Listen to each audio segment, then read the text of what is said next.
Hello, let's go over constructing female identity, discussion post 1.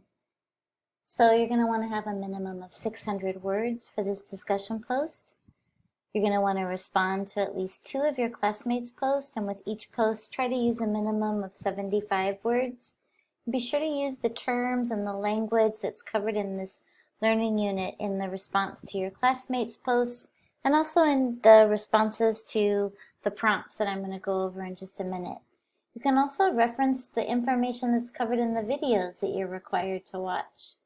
So the first thing you're going to want to do is navigate down, and there's 3 paintings that you're going to be referencing for this discussion post, and I've included videos where the paintings are discussed. And so first you're going to want to review these videos where different critics and art historians talk about how the female role is depicted in these paintings, and how each artist plays around with ideas about our interpretation of symbolism when it comes to this idea of interior and exterior personal spaces and how that gets interpreted. And so what I mean by that in the required prompts is it's referred to as the duality of women's identity, split between private and public spheres.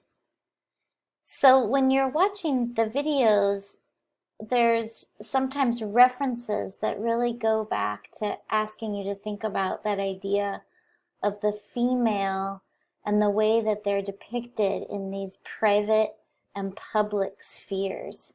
So I want you to think about that, and I included, you can do some further research, but there's one article that I've given a link to in the homework discussion that also goes over some of these ideas about specifically the duality of a woman's identity split between private and public.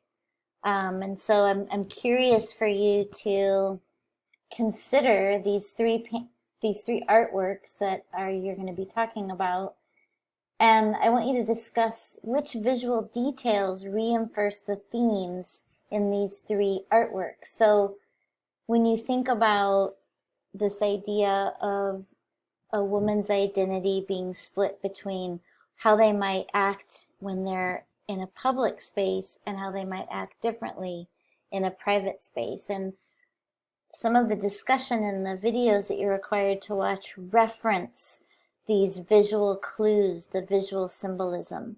So I would like for you to talk about that. You can pick one painting or photograph, or you can kind of reference your interpretation and pull out just a few visual clues and the symbolism around these ideas between private and public spheres, and how that's being identified in the artwork. And then you're going to pick one of these artworks and you're going to copy a picture of it into your post. So when we're reviewing your post, we can also just easily look at the artwork.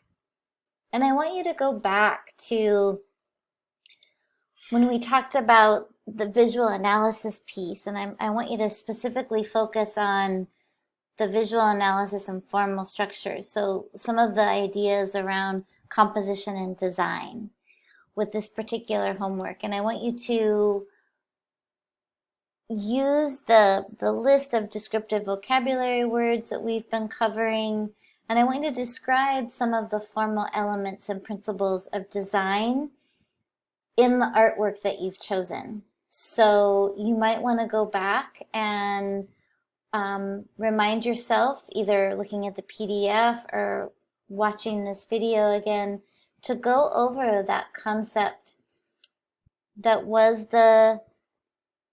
how to talk about the artworks using this idea of composition and design. So, you'll want to pick one of these paintings, or you might pick Cindy Sherman's photograph, and it is Untitled 90. I think in the readings they refer to it as Untitled 96, so they made a typo. So pick one of these and you can talk about the quality of light. You can talk about the gaze of the subject in a painting.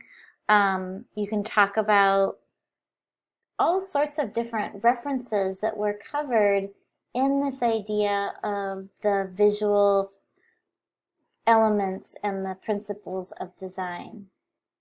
So I want you to really reference the language that we've been talking about. This one, you can talk about the contrast from, choosing the painting is almost divided in half, which is also a visual, interesting play on composition and design, and how the composition and design then flows into some of the symbolism.